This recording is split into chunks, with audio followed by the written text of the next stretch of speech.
Welcome into another edition of New Track Record. Caleb Hatch and Justin Kinney with you this week. And Justin, you're live from our Florida bureau this week. Yes, live on site here in Pensacola Beach, working on a potential street race here in Pensacola Beach. I love how you say this every year, that you're working on the street course set up there. Well, these things take time and kind of lay the groundwork, and year after year I come back to make another push at it. So, they haven't said no, but they haven't said yes either.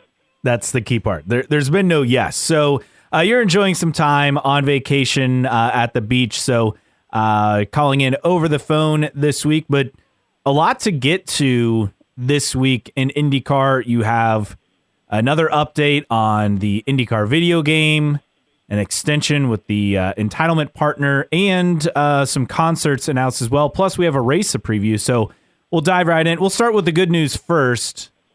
NTT and NTT Data back with IndyCar, an extension. This is a new deal set to start in 2024, a multi-year deal. Really, that's all we know as far as the terms, but this has been a good partner, and they've outlasted Verizon and iZod and FedEx now as far as previous title sponsors across, Champ Car, IRL, IndyCar, and so on. This is look, I get that. I think people are critical because it's not a consumer brand like Verizon was previously, or even iZod before that. But this is a company that's very dedicated to IndyCar, and they've really done a lot on the technology side.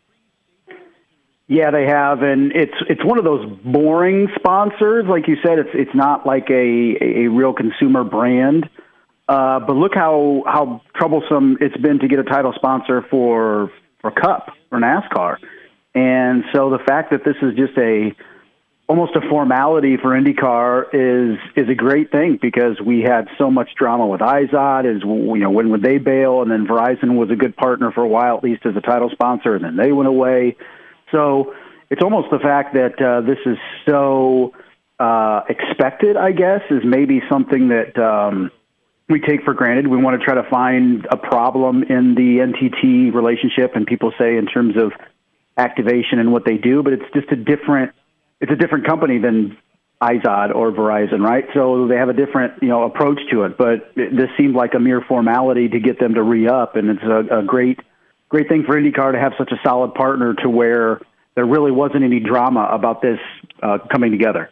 So they've been the title sponsor, the original deal in 2019. So this new deal begins in 2024. They've done a lot with technology and a lot of investment as far as in IndyCar. Obviously, a lot of that focus on the IndyCar app, and then the different things that they're adding to the television broadcasts and the ways fans experience IndyCar, even at the track, as far as the increase in the data that is available to fans at their fingertips, whether it's on their phone, on their laptop or computer, or just watching the race on TV, or even at the track for video boards. They've added new elements that we've not had before, and it only seems to get better and better as far as more and more in-car cameras, up to 11 this year for the races. I'm sure there'll be a few more for the Indy 500. They're getting there. I think obviously the goal is to get every car, have an in-car camera for every race, but they're getting there, and we're seeing progress as far as the tech that goes into it, and that's what they do. They're a technology company, and we're seeing that transfer over for IndyCar. I think we all agree that we'd like to see more, at least on the app side of things and stuff, but really how much is that is NTT and how much of that is IndyCar. So great partner to have. You'd like to see IndyCar get to Japan for a race at some point based on the relationship with their title sponsor being based in Japan, but it seems like both parties are pretty happy with the working relationship and the deal, and it's glad to have them on board for several more years, at least.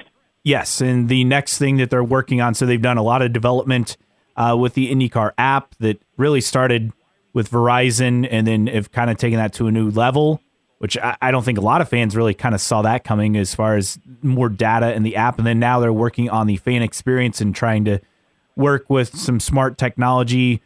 They've done this previously as far as kind of traffic flow at gates for the Indy 500. Now they're working on concessions and improving that. Again, constant tweaks and improvements to the app. And this is, as you mentioned, I think fans would love a race in Japan. I don't know if that's part of kind of what they want to do. If it was, I kind of figured we've already would have seen that, but maybe as IndyCar grows and the TV deal gets better, the health of the series has gotten better the last few years. I mean, it's not like it would have been easy to go to Japan in 2020 or even 2021 for that matter. So maybe that's something they're working on for the future that I think a lot of fans would like to see. But first and foremost, the tech side continues to improve. Now, are they on the level of F1? No, but they also don't have the resources of F1. And I think it's safe to say they're at or above NASCAR when it comes to some of this stuff. Yeah, no, I would totally agree for that. It's a good point about Japan. If they could have gone, you'd think they would have gone already. But COVID obviously can put a problem in that, a wrench in that, so to speak. So we'll have to see. But I think both parties are pretty happy with what they're getting out of it. And I think you'll consider maybe added reinvestment with the new deal, and maybe IndyCar has laid out some things they'd like to see from NTT and probably vice versa. So we'll see how this relationship continues to foster. But it's one of those things that used to be a talking point that now is not a talking point, yet we try to make a talking point in the sense of title sponsorship and how hot and cold IZOD was, and then Verizon, seemingly on board totally, and then going away and becoming just a Penske sponsor, which they've been a great Penske sponsor. But we haven't had any worries about NTT. It wasn't even a thing. There was next to no concern about, this title sponsorship deal ends in X year. What's IndyCar going to do? Because it was almost a formality that NTT would re-up.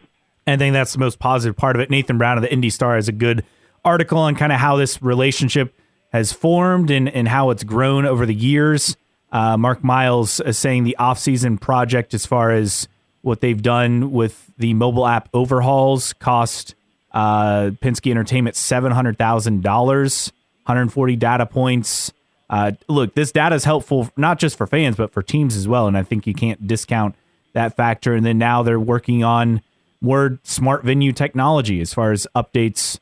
I mentioned the concession aspect of it too, as far as kind of how you can help fans find shorter lines at concession stands and track stuff in real time. This is kind of the next step, and we're seeing that play out with this partnership. And between NTT and then their U.S. subsidiary, NTT Data, Shell, and the fully renewable fuel, which IndyCar is ahead of the game in motorsports on, plus Bridgestone and their parent company, Firestone, and the Waiuli tires, the green tires, there has been a lot of progress on some things that not only for IndyCar are a positive step, but for motorsports are a big positive step. Absolutely. And we always tend to focus on the negative in terms of the car development, obviously with the old chassis, but there are some positive steps forward as well that we've seen. Maybe some ancillary things in comparison to really bringing on a new chassis or really investing in some other things and some new technology, or opening up the rule book, at least in terms of engine development a little bit. But overall, IndyCar taking some steps in the right direction, and NTT has been a part of that, but they have a long way to go for sure. All right, so that's the positive side, and I think the fact that it's ho-hum that the title sponsors renewed their deal is a major positive, because it's not something we were even concerned about to begin with.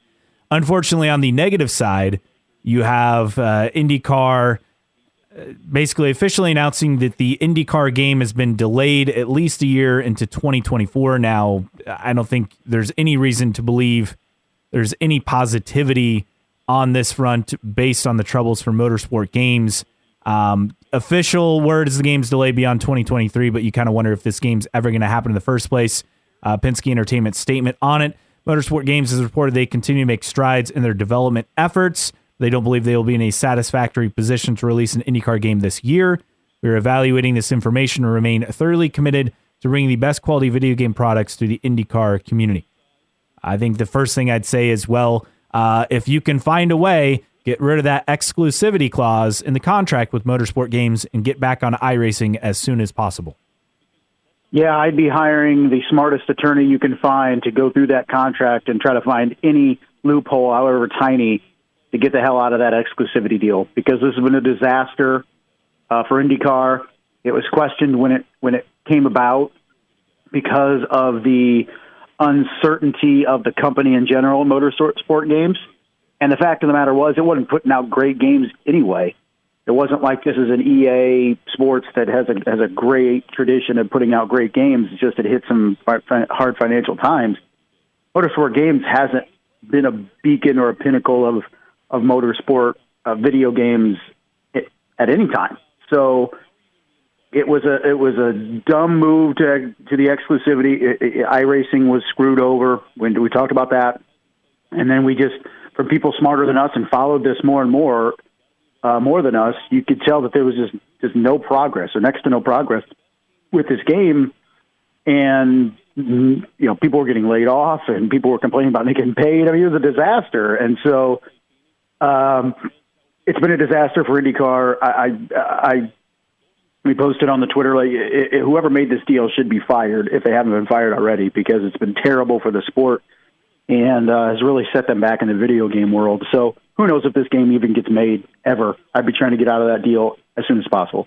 Yeah, and I think I have my doubts that it gets made now. Could that be shopped elsewhere? Yes, but then you're starting from scratch once again, where you're at least getting somewhere. They had released some renderings a month or two ago, so you were getting something, and then it seemed like, well, that was a very rough draft kind of development teaser that was released, and now it just seems that's probably all we're going to get from motorsport games. Yeah, I don't see any progress anytime soon, and they've been working on this thing supposedly for like 2 years, and all we've seen is a few renderings, a few rough drafts, like you said. Like, they're mild. We haven't seen any gameplay. We haven't seen any game engine footage that's not technically gameplay, but just what the game engine's capable of. Like, none of that. And so you question whether, even if tomorrow everything was hunky-dory with motorsport games, they would be able to release a game in 2024. That's how far away I think they are. So IndyCar needs to try to get away from motorsport games as soon as possible, but they might not be able to. Who knows? Yeah, that's kind of the one thing is, can they even get out of the deal in the short term? And that seems to be, I think, the next question mark that we have with that whole situation. Moving on, concerts set for Indy 500 weekend. Carb Day announced this morning as we record it on Thursday morning, March 30th. Bryan Adams will be the headliner for Miller Lite Carb Day. Soul Asylum will be the opener act. So Grammy Award winners as far as the acts for Carb Day. This has been rumored out there. This is a pretty good get. And look, Carb Day is finding an act that can kind of cross multiple generations. They've obviously done that with this selection. They have, and we can't get a second Canadian race on the schedule, so may as well have a Canadian artist come down to the 500. So Bryan Adams coming down from Canada, and a dude that we know, Summer of '69, a couple other songs that I'm familiar with, and that came out in the early to mid '90s. But a dude that's been touring ever since, been touring for a long time. So it's a good get, I feel, for Card Day. Meanwhile, for Legends Day, IMS will have the Saturday night Legends Day concert at White River State Park in downtown Indianapolis. Brad Paisley will be the headliner for that event. The other performers for that for next year, Russell Dickerson, and then Jackson Dean will also be the guest artist along with Brad Paisley. So again, tickets for that go on sale Friday, March 31st. For that concert. And again, I know there's kind of a debate as far as, should IMS host this event or not? Someone pointed out, I forget who it was, but it's different ownership. Legends Day concert, when they added that, at first was not under Penske Entertainment. Now it is under Penske Entertainment. They'd rather have it at White River State Park. That's fine. I guess I don't really have a problem with it. I know people who camp or staying in Speedway maybe are kind of frustrated by the move, but I mean, you're putting on a big concert. You want to make sure you're ready for race day, which is literally the next day. It makes it tough for your staff. It gives them a bit of a break. Well, too, is, this is at night or in the evening at least, right, on Legends Day. And let's say you have 20, 30,000 people at this concert and you have multiple acts, and let's say it goes till 10 o'clock, 10:30, and then people are especially campers drinking and partying afterwards. Like, you got to clean all that stuff up before the morning, right? Yeah, So, I think that's the biggest issue is like you got to give your staff time, and that's a very quick turnaround because we're not talking, we're talking like 5 hours to get everything ready because, I mean, staff are showing up, 3, 4 a.m. for race day. right. And we know Penske is just OCD about cleanliness and everything looking great and all that stuff for good reason. And the last thing you want to do is trying to be scrambled to clean up after a concert that went late into the evening and then, the party afterwards and whatever. So I don't think that's something that I think some people are overlooking is, somebody has to clean up after that stuff, and doing it at the Speedway mere hours before gates open for race day, it's not ideal. Absolutely not. All right, time to preview the race at Texas coming up this weekend. Peacock, NBC, your practice sessions Saturday, April 1st, 9 to 10 Eastern. So that's an early start time for practice. I mean, that's 8 a.m. local time in the DFW area. Then qualifying 12:15 to 1:15 Eastern. Then they'll do that rubbering in session for, I think, the first half hour of this next practice session from 1:45 to 3:30, the final practice session Eastern time on Saturday. Then coverage starts at noon on NBC, Peacock, IndyCar Live internationally, Sirius XM, and IndyCar Radio and their radio affiliates across the country. And then the TV window until 2:30 green flag time. This is quick. It looks like coverage actually goes till 3, but 12:10 is roughly the green flag time.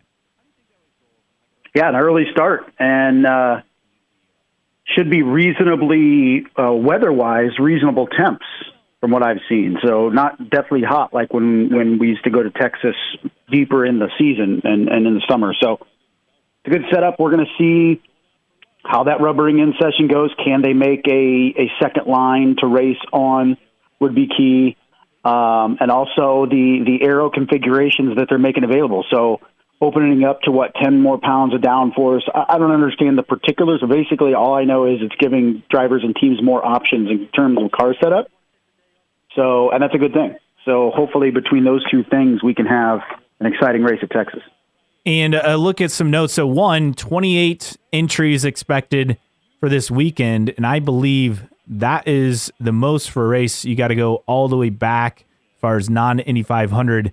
Most for a race, this goes back really, really far on the schedule since 2011. So most entries at Texas since 2011 with 28 entries. You got to remember you have Ed Carpenter in an extra car this weekend. So that's kind of the bonus. And then Takuma Sato at Chip Ganassi Racing for Marcus Armstrong. Is Sato doing Texas and Indy for now? As far as the other oval races, the doubleheader Iowa and Gateway, that is to be determined as far as who will be in that car, even if they do run it. But that is a positive sign to have a couple of oval aces to add to this. And our 3 key stats, courtesy of Chad 200 on Twitter, as far as what to look forward to for this race. 6 of the 35 races, won from pole. Last win from pole all the way back in 2010 with Ryan Briscoe, back when he was with Penske. Scott Dixon, 5 wins, 1,043 laps led.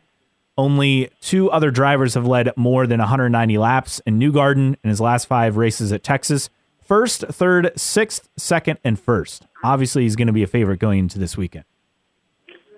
Yeah, I think you look at Penske, it's interesting because this is the closest in terms of an oval that you get to Indy, and I know it's 2 completely different race courses, but at the same time, Penske has struggled in Indianapolis, yet has really dominated at Texas.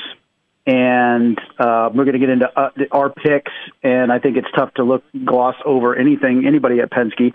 You look at Scott McLaughlin, who has 2 seconds in his 3 races at Texas, including last year, starting second, finishing second. Of course, Joseph Newgarden won it last year. Marcus Ericsson finishing 3rd last year. Could he be a guy that gets a dub? So Penske's performance, at least with Newgarden and McLaughlin and throw in power there, been very impressive of late at Texas.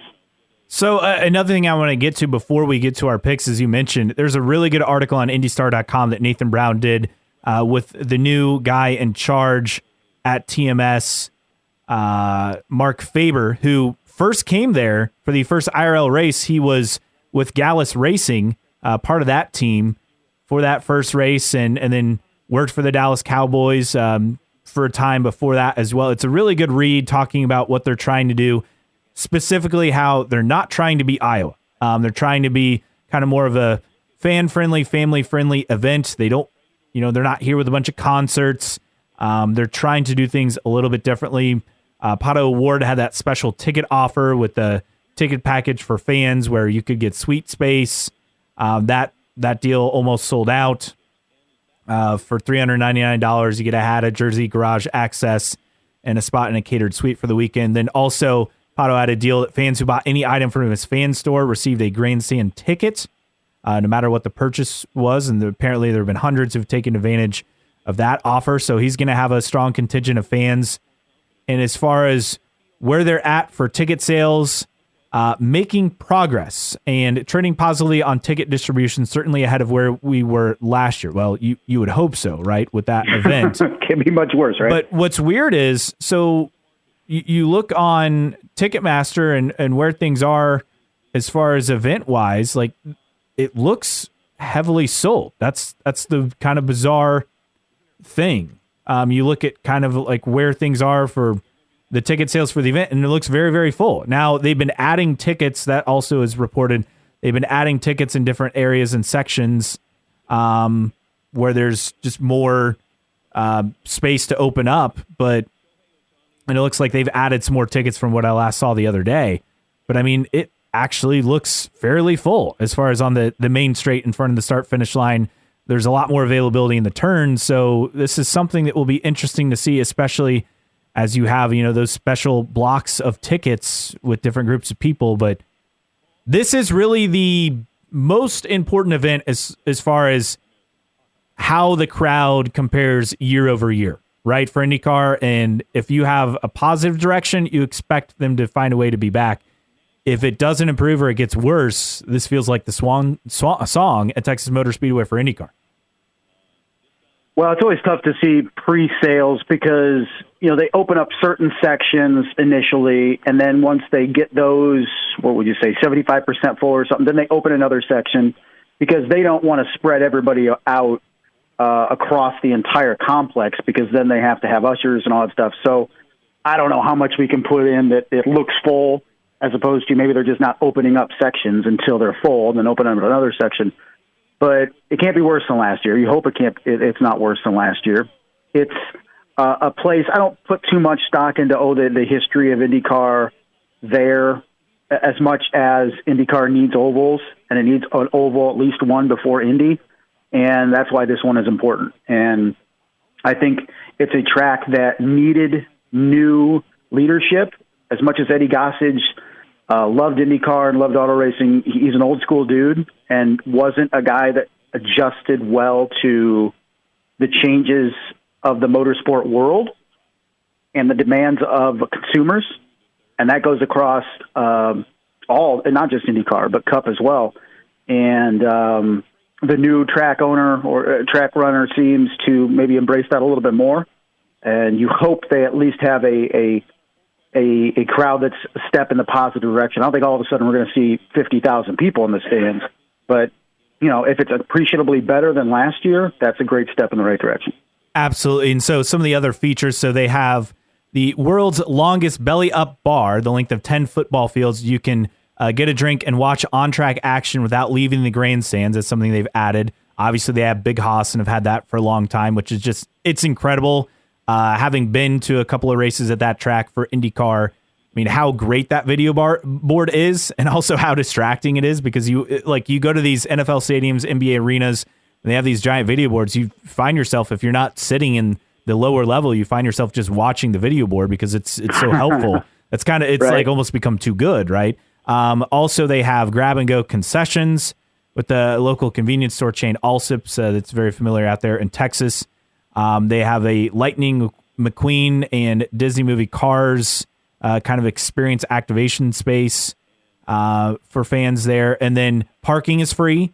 Kids 12 and under are free on Saturday, just $10 on Sunday. So if there's a time, look, if you're in the area or find yourself with the ability to go last minute, they're trying to make this as fan-friendly and family-friendly. This is not the Iowa Hy-Vee weekend where a lot of people are just going for the concerts, right? They want hardcore race fans to go out or at least bring your family, giving them the opportunity, and they're making it affordable for families to do so. I think that's the key aspect.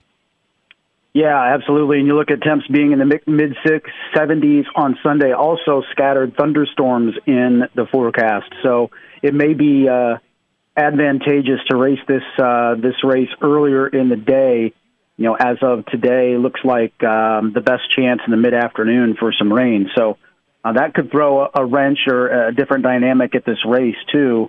But temperatures, though, and this is interesting, 75 degrees on Sunday, Caleb, 90 on Monday. So in that respect, IndyCar fans dodged a bullet in the sense that it will not be overly hot at Texas this weekend. All right, so let's get into it. Picks for this race weekend. I think this is a track where Scott Dixon's been really good.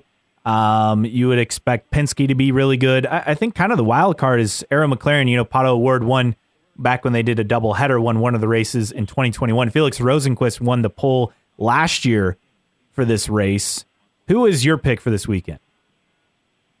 Well, I'm going Penske, and I'm going Scott McLaughlin. Solid choice.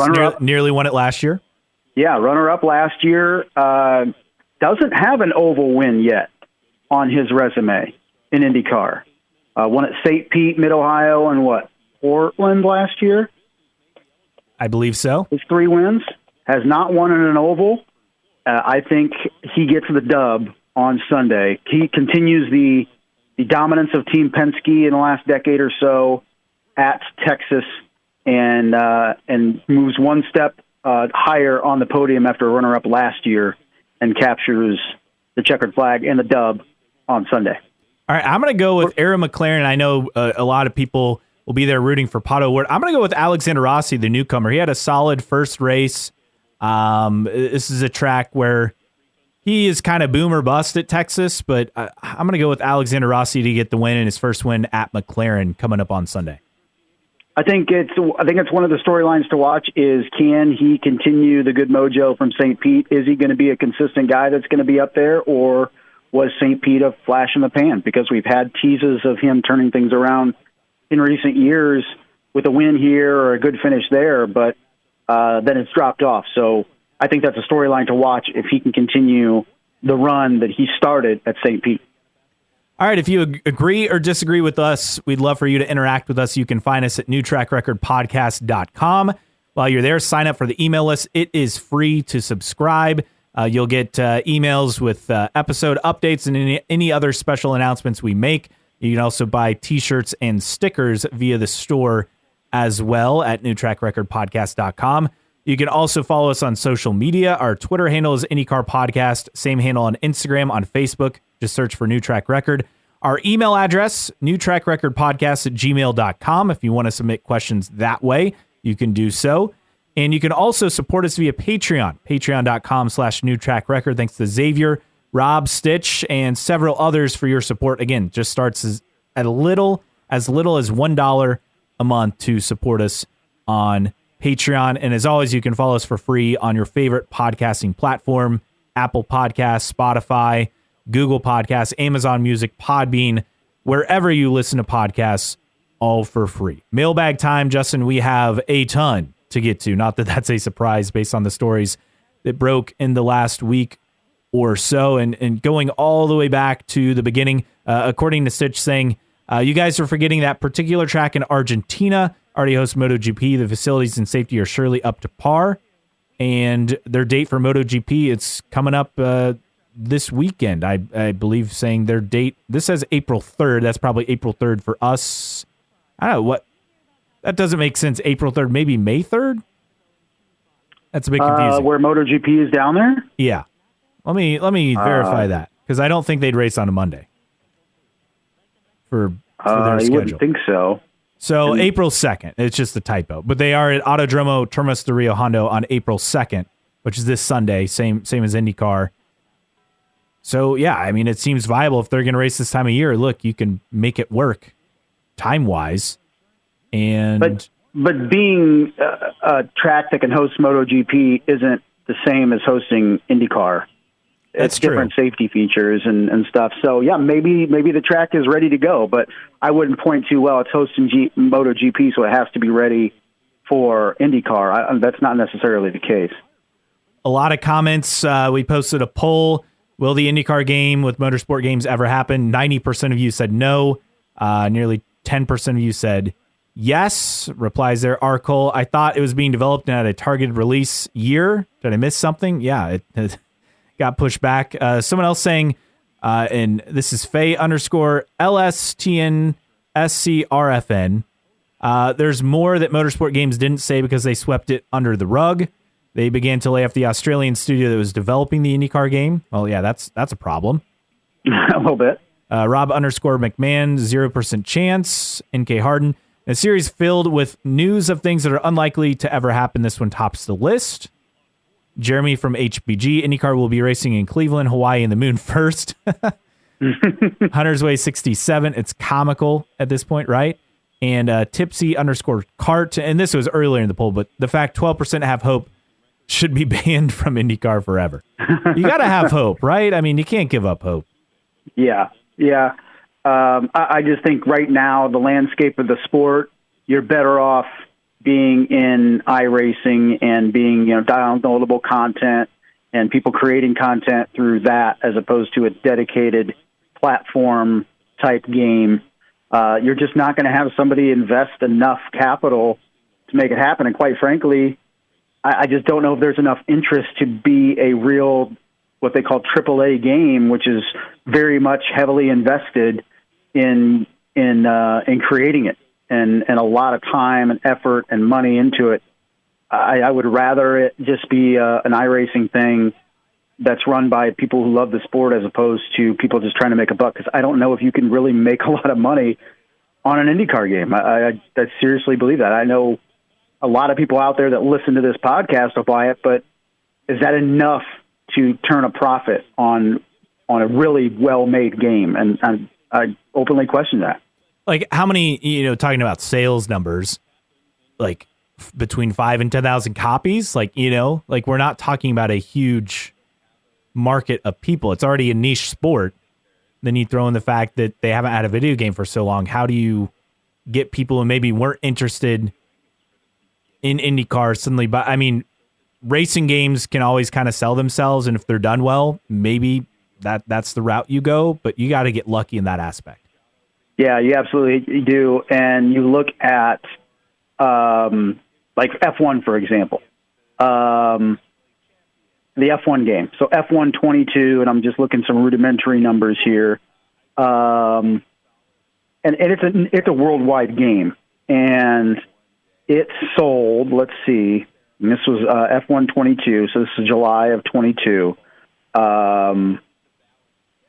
Let's see, sold over, in 1 month, 377,000 copies around the world in 1 month. IndyCar would be thrilled to get a third of that. Yeah, a quarter of that. A quarter of that for all-time sales for their game, right? I mean, it's just people that are casual watchers of auto racing, particularly open wheel, are going to gravitate towards the F1 game as opposed to the IndyCar game. That's just facts. So I just really don't know what the market is for a really, really good game. If it's a half-assed game that comes out, then what's the point? You know what I mean? So I just think it's an uphill battle to make a really, really, really good IndyCar game because I just don't think there's a market for it. Gene _40 saying the person who negotiated the deal is already gone. Stealth 1014 just said no, never, as far as someone's getting fired for this, as far as that. And then Jeremy from HBG, at least whoever decided exclusive was the way to go should have a stern talking to, have to find a way to junk that part of the contract. Look, yes, the key thing, right? Someone else, Sig Domer, let's be honest, Penske may give them a raise for not attracting new fans. Seems to be his favorite thing to do. I don't think so. I don't think they're that out of touch with this kind of stuff, but if it's true that person's been let go, I guess the next step is finding a way to get out of that exclusivity thing, because that's the real backbreaker of the deal. Yeah, and meanwhile, they're still searching for a head of marketing. So I can imagine that would be part of that person's job, or at least hiring the next person to try to make an impact in the digital world in terms of gaming, because the previous person did an absolute terrible job. And you posted this poll because, look, we talk about these things all the time. What happens first for IndyCar? Third OEM video game, return to Cleveland, or Scott Dixon? Now, you said Scott Dixon the fourth, right? Not current Scott Dixon. Correct. And people, I don't think people understood that, because Scott Dixon the fourth retiring got 65.5% of the vote. Or it really just shows the people's faith in the other three things happening. Also true. 12.5% for the video game, 11.5% for third OEM, 10% for return to Cleveland. Big D Cart said, or a new car design. Yeah, that's true. Rob_McMahon just saying it's frustrating. Aaron J. Richmond, third OEM will never happen. Our Cole option 5, the 2024 season gets back on track after a seemingly months-long break after race 1. Yeah, hopefully they can fix that next year, right? That's a key aspect. Yeah, let's go to Argentina, folks. Poet Shevchenko, single-seat series that have gotten a new chassis and engine since IndyCar adopted the DW12, Indy Lights, Indy Pro 2000, USF 2000, and they even have new names now. for that matter. To put it in perspective. And you talked about marketing, and that kind of ties into the next thing we want to get to as far as the mailbag options here in just a bit. Our call saying, so the time my 5-year-old is 16, we might get a game. Yeah, maybe. If we're lucky. If we're really, really lucky, that could be a possibility. I find this interesting. So this in regards to the title sponsor extension with NTT and NTT Data. Daniel SCM 2004, all well and good, but what have they really done for the series other than a sponsor's check? The IndyCar app gets a refresh every 10 years. The fantasy game is an afterthought. No races in Japan. No connection to the U.S. I guess it's good we don't have to learn a new title. I think there's a lot of things behind the scenes that NTT does, but what do they do other than the check? I mean, the check is a big deal for a series that needs checks, needs money. And it's a willing and able partner that is paying IndyCar to be the title sponsor. And Cup doesn't have that. Now, Cup is asking for a hell of a lot more money to be their title sponsor, but they don't have it. And I think to have a title sponsor, I think, is of paramount importance for this series. Any way you can get money. Now, you can question what IndyCar is doing with that money. Are they allocating that check to the right things? I think that's a question that you can bring up. And maybe there's going to be more synergy this second contract between NTT and IndyCar to make some things happen. But I don't think you can put all of it on NTT. I think the question should be, well, IndyCar, what are you doing with the capital that you're getting from NTT for that title sponsor deal? And I think that's a better question.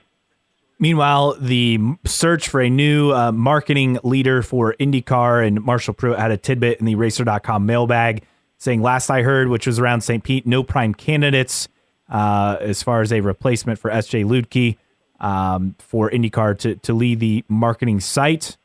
A lot of replies and responses here. Aaron J. Richmond, I feel the marketing this year is better than last year. Team S has been promoting this weekend's race a lot. Bauer Racing saying, or nobody qualified wants the job. Jeremy from HBG, this is off the wall thing. He volunteered to put little sandwich signs advertising races on our numerous farm cats.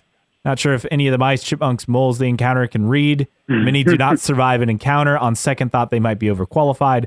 Our call saying maybe they're saving their marketing money so they can sponsor IndyCar related podcasts in the future. Hey, you know, that we'll be first in line. Yeah, we will be in line. I'm sure we would not get the money though.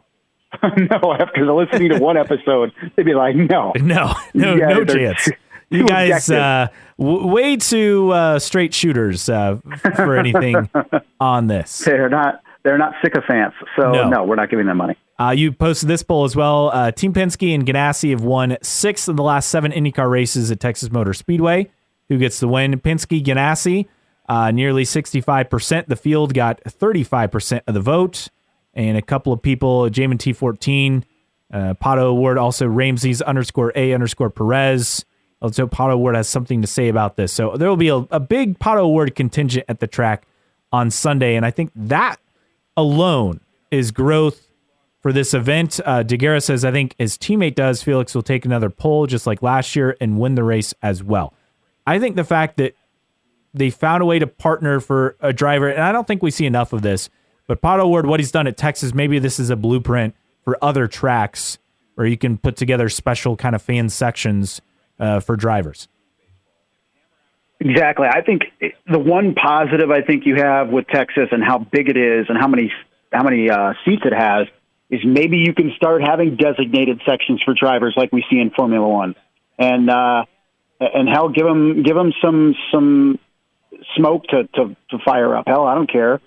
I think that'd be kind of cool. I don't know how much activation you would have, but I'm sure there would be people that would want to be in Pato's section. And then you have the traveling Swedes who go around for, is it Marcus Ericsson they travel for? Yes.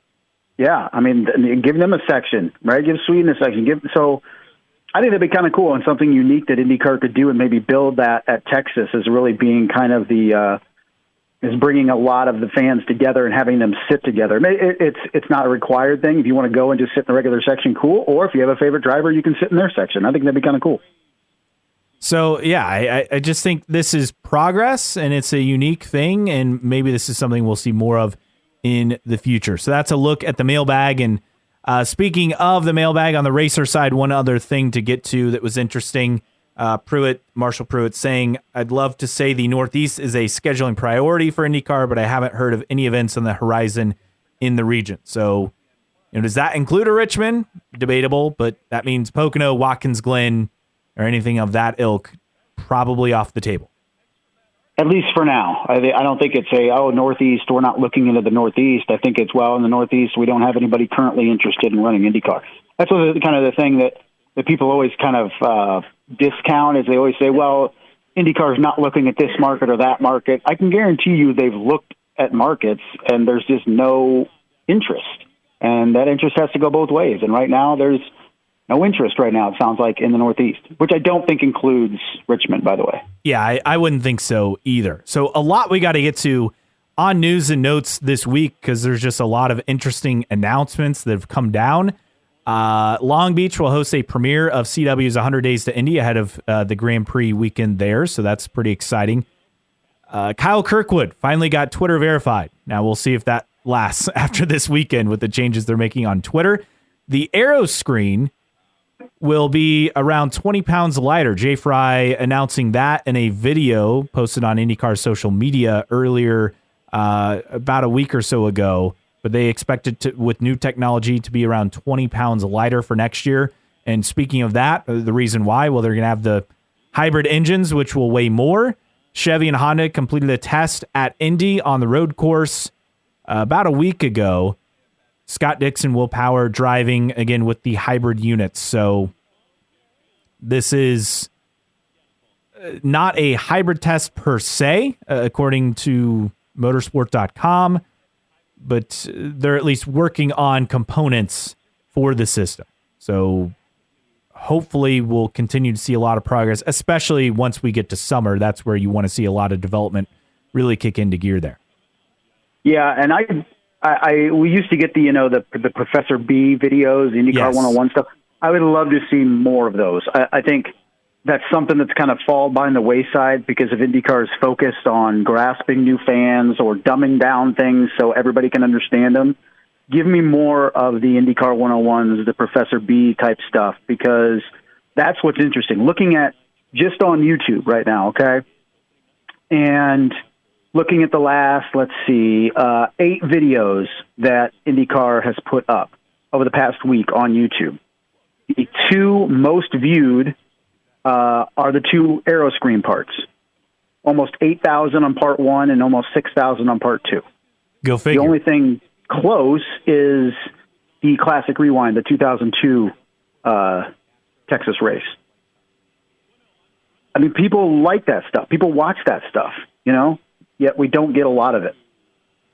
Elsewhere, for Andretti Autosport, Skip Barber Racing School has become the official racing school of Andretti Autosport. Development driver Sebastian Weldon will compete in the Skip Barber Formula Racing Series. And Townsend Bell pointing out there will be a Weldon and a Bell on track coming up, I believe, this weekend, on track once again. So the first race actually is next week. So that's something to look forward to. That's a pretty cool deal they have there. Linus Lundqvist, meanwhile, he did a test for Dragon Speed in their European Le Mans Series team, so at Spa. So he's getting some seat time elsewhere. Again, he's testing at Texas Motor Speedway coming up on Monday after the race with Ray Hall Letterman, Lanigan Racing. That's something to keep in mind as well. And one other thing I want to get to, then we'll have an interesting kind of debate question, but Portland, and they're hosting a Formula E race. I found this interesting. They have a title sponsor for the Formula E race in Portland. Yeah, right? Right? That's all I got to say.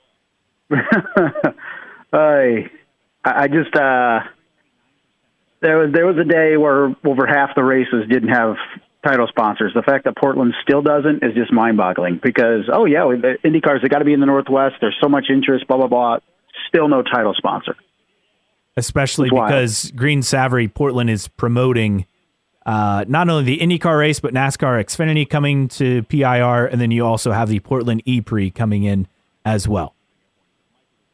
Wild. Yeah, I found it interesting. Okay, so this is a great debate, and I've seen this pick up a lot of traction on Twitter. Black Flag Matter, Darian Gilliam posting, give me 3 new tracks you want to see IndyCar race on. Now, it doesn't have to be new as in like new to IndyCar, but 3 tracks.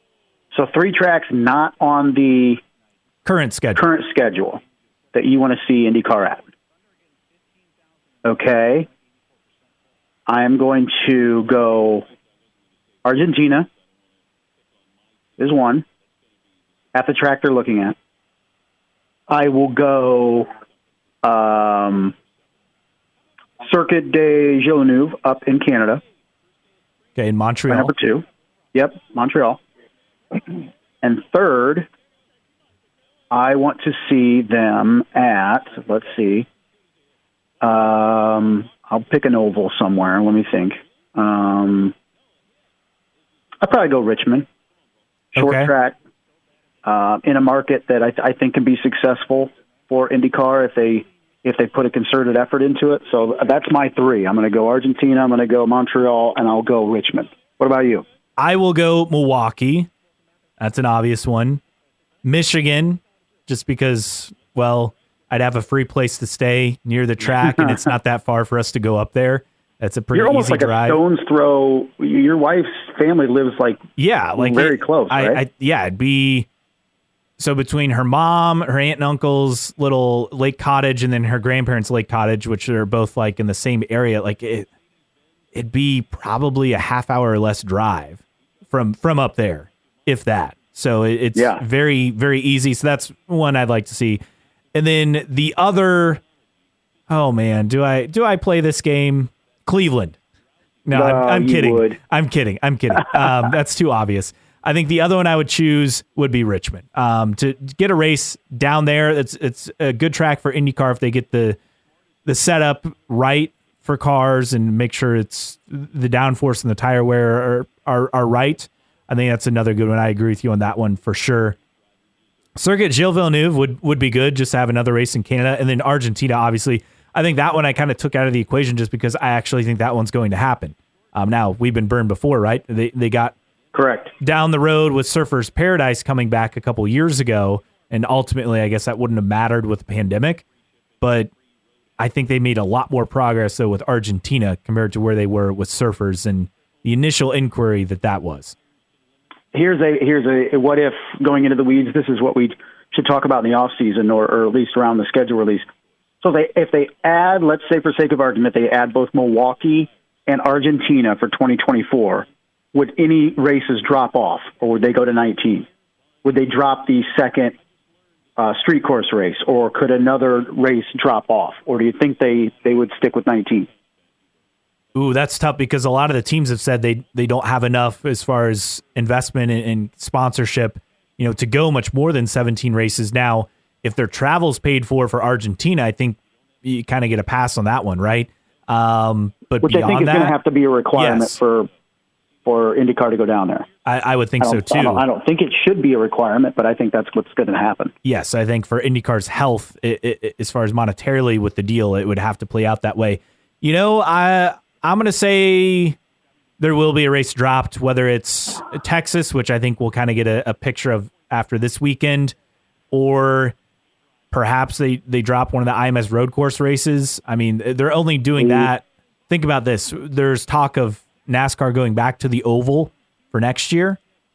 So maybe that would get dropped. Which I would love to see a scenario where if Cup alternates oval road course, which I think is a good idea for Cup at Indy.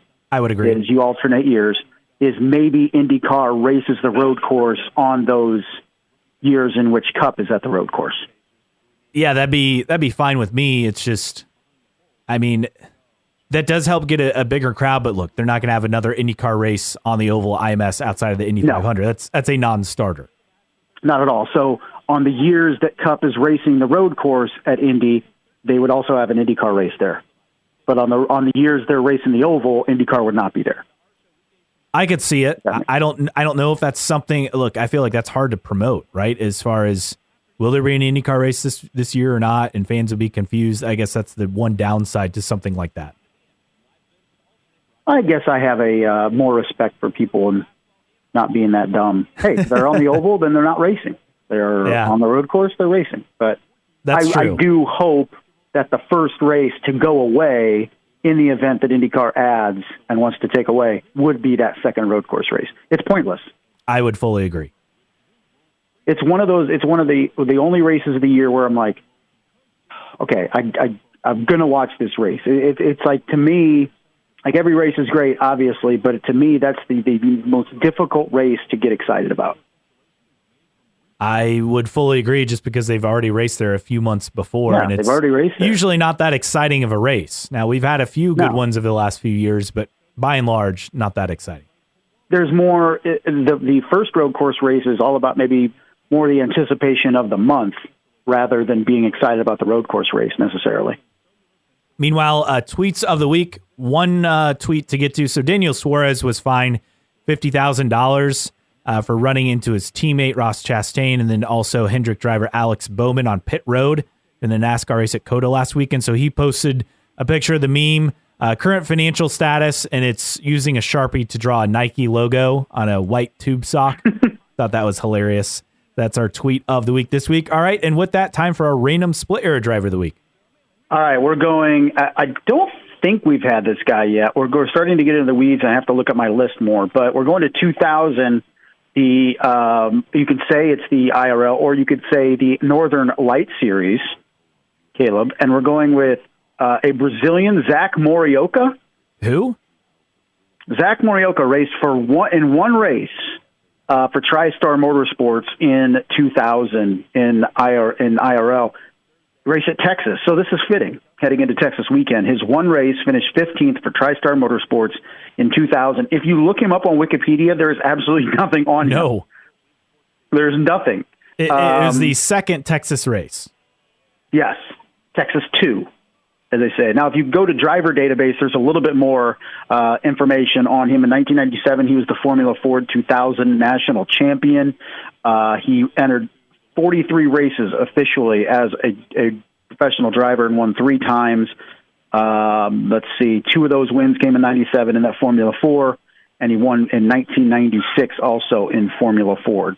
Did that one race with TriStar Motorsports, Texas 2, a who's who of racers for that team, including Jarrett Schroeder, Dr. Jack Miller, and Robbie Unser. And Zach Morioka was only in that one car. One race. All right. Well, that's our random split era driver of the week. And Justin will go back to enjoying his beach time for now and poolside time in Florida. Next week, we'll be back to recap the I almost went with last year's title, the PPG 375 at Texas Motor Speedway. That'll be next week here on the podcast. For Justin Kinney, I'm Caleb Hatch. Thanks for joining us on New Track Record Podcast.